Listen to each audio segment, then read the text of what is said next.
안녕하십니까. 네, 최쌤의 투자 스텝 업. 네, 4강의 네 번째 시간입니다. 교보증권 여의도 지점 최성환 부장입니다. 자, 이제 4강의 네 번째 마지막 시간입니다. 자, 그동안에 말씀드렸던 것들 중에서 성공 투자에 대한 부분들, 그리고 종목 선택에 대한 부분들, 그리고 그 다음에는 아무래도 이후에 매매에 대한 그런 전략에 대한 부분까지 설명을 좀 했었는데요. 이번 4강 시간에는 이동평균선에 대한 부분들을 포함해서 전체적으로 우리가 투자의 어떤 그런 대가들, 성공하신 분들 이야기를 좀 나누면서 우리가 다시 한번 투자를 하실 때 도움이 될 수 있는 시간으로 만들어 보도록 하겠습니다. 자, 이동평균선이라고 하면요, 이게 지금 나 화면에 보시겠지만 5일, 20일, 60일, 120일 이렇게 있습니다. 그래서 5일선은 단기, 생명선이라고 하고요. 21선 추세선. 이게 20일이 보통 한 달입니다. 그러니까 30일 중에 토일 빼고 나면 20일이 보통 한 달이라고 하는데 추세선, 세력선이라 표현을 하기도 하고요. 그리고 60일은 세 달입니다. 3개월입니다. 중기적인 추세선, 수급선이라고 표현도 하고요. 마지막으로 120일선은 이제 6개월이 되겠죠. 6개월. 그래서 장기적인 추세선, 경기선이라고 합니다. 그럼 이동평균선 중에 우리가 투자하실 때 어떤 걸 많이 보시나요? 투자하실 때 이동평균선 보면 5일선 이렇게 움직이잖아요. 그럼 21선이 이렇게 간다 하면 이게 5일선, 21선, 그리고 여기 밑에 60일선, 120일선. 요게 흔히 말하는 어떻습니까? 바로 이제 정배열이잖아요. 그러니까 상승국면에서 이렇게 올라가는 흐름입니다. 그래서 보유하고 있는 기업들, 매매하시는 기업들이 이렇게 단기부터 이렇게 중기 순서대로 쭉 이렇게 있다면 정배열입니다. 그러면 역배열은 요 반대가 되겠죠. 역배열은 어떻게 됩니까? 역배열은 다시 말씀드리면 역배열은 5일선, 21선, 60일선, 120일선 이렇게 되어 있으면 역배열입니다. 그러니까 아무래도 이렇게 되면 추세가 주식 투자하실 때 되게 힘든 역배열이 되는 거죠. 이럴 때는 투자하시기가 하락 추세이기 때문에 쉽지가 않습니다. 그리고 요 각 이동평균선의 어떤 우상향이나 그리고 우하향이나 그런 그 각도를 잘 보셔야 된다. 그리고 또 하나는 5일선이 있고 21선이 있다면 이렇게 골든 크로스가 나는 그런 경우도 상승 추세에 대한 이런 부분들, 그래서 이동평균선을 이용한다면 요 몇 개의 더 180일선도 보기도 하지만 전체적으로 이러한 그 흐름을 보시면서 하는 거다라고 말씀을 드리겠고요. 그러면 이동평균선을 통해서 주식 투자를 하면서 거래량과 함께, 그러니까 제일 중요한 거는 거래량. 기술적 분석할 때 기초라고 할 수 있습니다. 그러니까 거래량이 보통 흔히 말하는 거래량이 터지는 거는 주가의 선행에서 움직인다는 표현을 하거든요. 그러니까 이동평균선의 방향이라든지 위치에 따라서 중요하고, 거래량이 터지는 그 순간에 우리가 주가에 선행한다는 것을 생각한다면 기술적 분석의 기초고요. 그래서 이동평균선들의 위치와 기울기, 그리고 주가와의 관계 등을 면밀히 분석해야 되고, 현재 가지고 있는 매수나 매도를 할 때 종목의 매매 결정에 활용할 수가 있습니다. 그러니까 이동평균선들이 아까 처음에 말씀드린 정배열이냐, 위치, 정배열이냐, 역배열이냐, 그리고 기울기가 올라가고 있는지 내려가고 있는지, 그래서 이런 거 거래량도 아까 말씀드린 것처럼 거래량이 터지는 그런 부분들, 그래서 요 부분들을 다 활용하셔서 매수나 매도하고자 하는 부분들, 그리고 이동평균선들의 지지와 저항, 또 배열도 분석, 앞서 정배열과 역배열 말씀드렸고, 또 확산과 수축, 항상 이동평균선은 이렇게 벌어지다가 다시 또 만나고요. 계속 이렇게 만남과 반복을 확산과 수축을 하거든요. 그리고 트렌드 추세에 대해서 그래서 이런 그리고 또 하나가 포인트 분석 등이 있는데요. 그래서 전체적으로 이동평균선은 내가 보고 있는 차트에 대해서 어떤 흐름인지 좀 보면서 한번 그럼 차트를 보면서 다시 한번 말씀을 드려보도록 하겠습니다. 이제 이 위에 보면 5일, 20일, 60일, 120일선 이렇게 화면에 우리가 볼 수가 있고요. 이 화면 보시는 것처럼 5일선은 가장 그런 그 일봉들 패턴하고 같이 움직이고 있습니다. 그래서 이게 보게 되면 그 다음에 이제 21선 이런 식으로 이게 올라갈 때는 이제 이렇게 정배열입니다. 이게 다 정배열 국면에서 지금 움직이고 있는 거고요. 단지 이제 아까 잠깐 말씀드렸처럼 확산과 수축이 계속 반복이 된다고 말씀을 드렸잖아요. 이렇게 확산이 됐다가 수축이 됐다가 다시 또 확산이 되고요. 또 여기서 추세를 깨면 밑으로 확산되는 수도 있는 부분이 있고요. 그래서 확산과 수축이 계속 반복되고 정배열 안에서는 21선, 21선, 61선 이런 식으로 중장기 이동 평균선들이 주가의 지지선 역할을 합니다. 그리고 중요한 거는 앞서 제가 거래량이 되게 말씀드렸잖아요. 이 거래량을 보세요.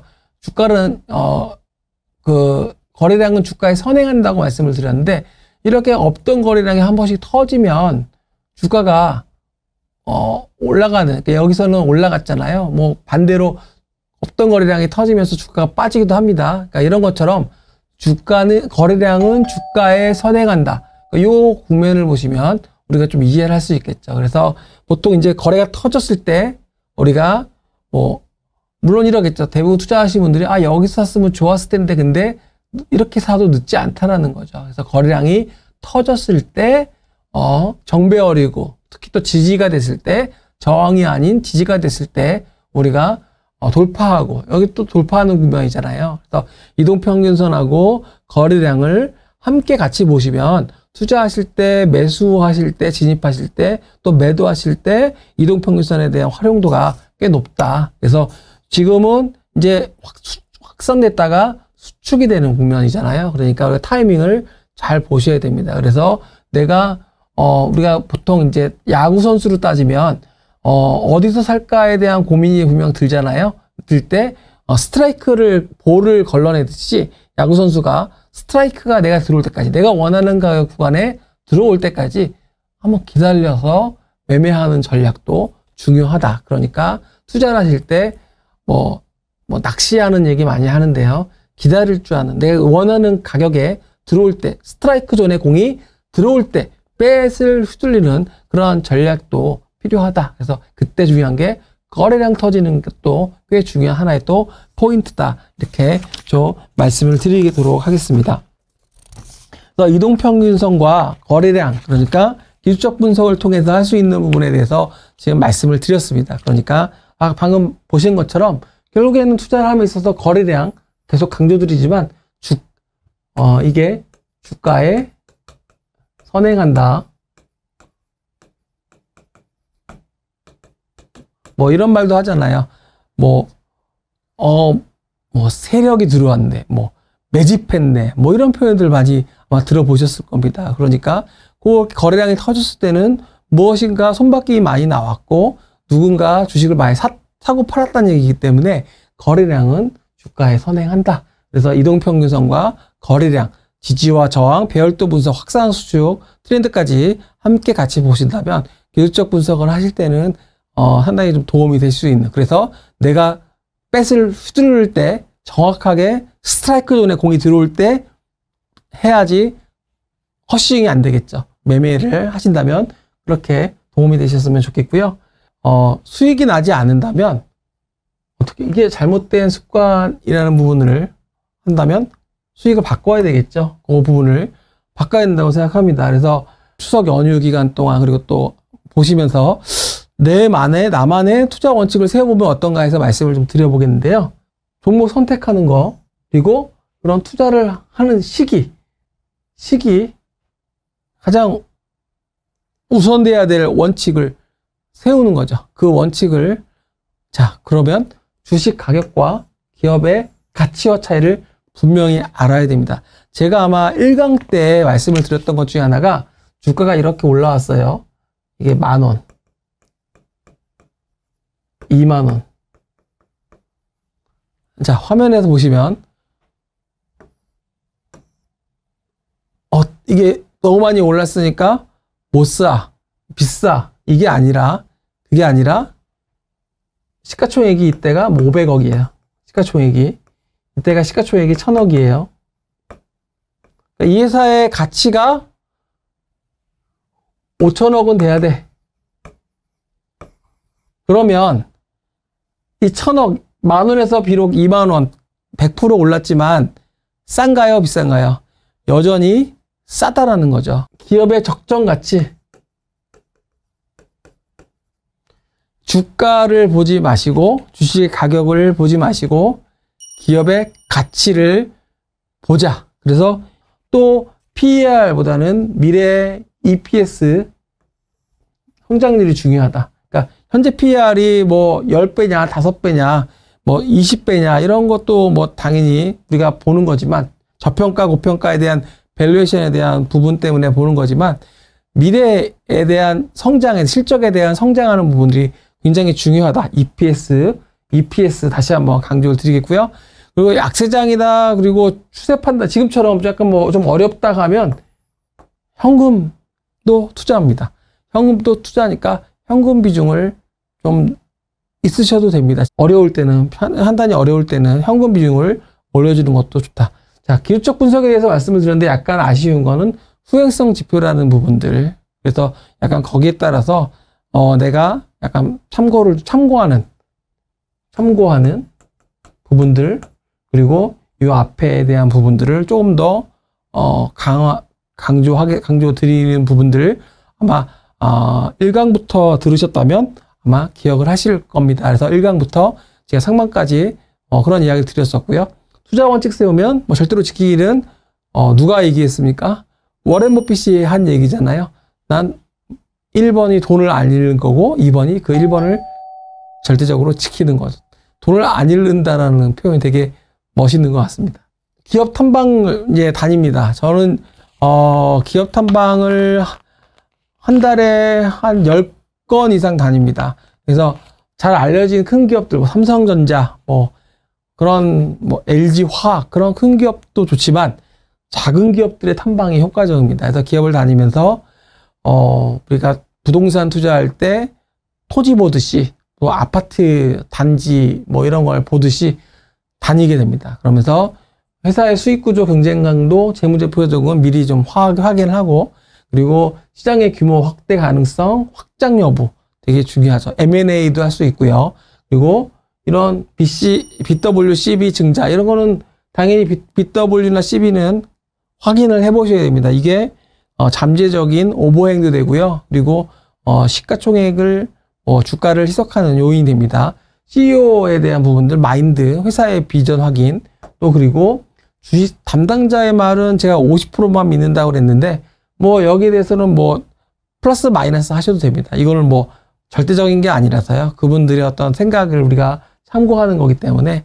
그리고 악재가 될 만한 것도 항상 투자하실 때 좋은 거는 다 좋다고 하지만 악재가 될 만한 것도 분명히 꼼꼼하게 보셔야 됩니다. 그래서 사업보고서에 대한 비즈니스 모델을 사전 파악하는 게 되게 중요하다. 그래서 기업 탐방을 만약에 못 가신다고 하면 이렇게 다니는 분들하고 어떤 그런 요즘에 주식 스터디 모임도 많이 활성화되어 있는 것 같더라고요. 개인 투자자분들이 탐방도 다니시는 분들도 꽤 계시고 증권사 직원들하고 어떤 그런 연락을 해서 내가 가고 싶은 회사가 있으면 같이 조인해서 가기도 하고, 그래서 탐방을 다니는 거는 좋은 거다라고 말씀을 드리겠고요. 자, 마지막으로 이제 투자하실 때 포커나 아니면은 우리가 흔히 말하는 카지노에 가서 투자도 해보지만 사실 그럴 때 어떤 생각을 하십니까? 딱 내가 얼마 가져가서 이거 잃으면 끝 안 해야지 하고 투자를 하시잖아요. 하시는데 사실 주식 투자는 그게 아니잖아요. 이건 여기서 사실 경마장에서 이런 돈으로 투자해라 그러는데 사실 그렇게 우리가 조금 하는 게 아니잖아요. 크게 하기 때문에 결국에는 좀 좋은 주식을 투자를 하라는 의미로 말씀을 드리는 거고, 또 그리고 매달 적립식으로 투자하는 방법도 좋습니다. 그러니까 지금 뭐 예를 들면 뭐 2차전지, 로봇, AI 관련주들 많이 올랐다가 지금 약간 조정받고 있는데 내가 여기서 고점인지 아니면 더 빠질지 아니면 다시 올라갈지 모를 때는 적립식으로 분할해서 투자하는 벤자민 그레이엄 마스터 코스트 에버리징 효과가 적립식 분할 투자를 하라는 겁니다. 그래서 적립식으로 좋은 회사 주식을 모아 나가는 것도 굉장히 좋다. 주식을 사고 남은 돈이 아니라 분할 매수, 분할 매도 할 수 있는, 그러니까 대비한 또 다른 투자다 하고요. 주가 하락 시 좋은 투자 싸게 살 용기도 필요합니다. 그래서 뭐 투자할 때 깡이라는 표현도 많이 하는데 이거 정말 좋아 보이는데 그때 베팅할 수 있는 내가 어떤 그런 것도 필요하다라고 말씀드리고, 집중 투자, 분산 투자인데요. 제가 이렇게 주변에서 보면 분산 투자도 좋습니다. 그때는 내가 이거 전체적으로 어떤 게 더 확신이 안 갔을 때 많이 깔아 놓을 수도 있죠.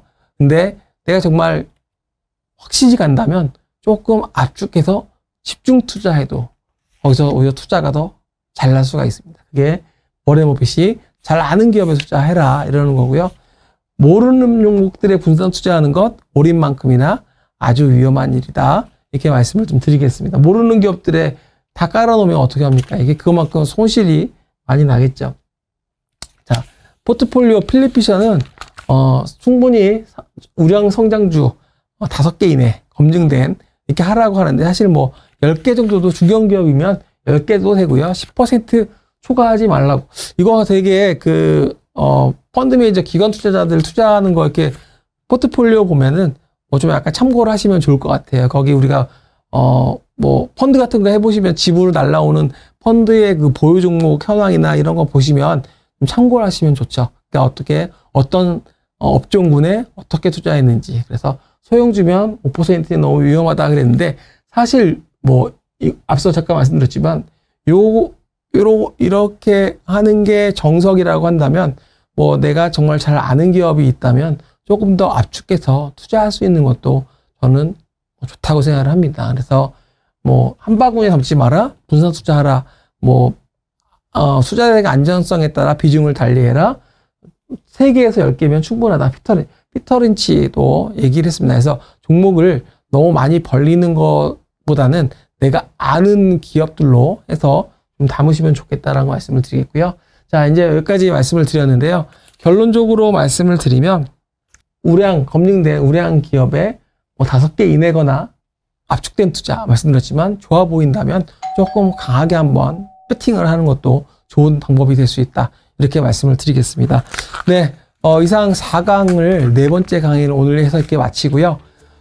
다음 시간 또 5강 때는 이번에는 아마 이제 조금 내년 또 2024년이 있잖아요. 그러니까 2024년에 우리가 어디에 좀 투자를 해야 되고 어떤 뭐 기업들 산업을 봐야 되는지에 대한, 업종에 대한 이야기로 조금 해보도록 하겠습니다.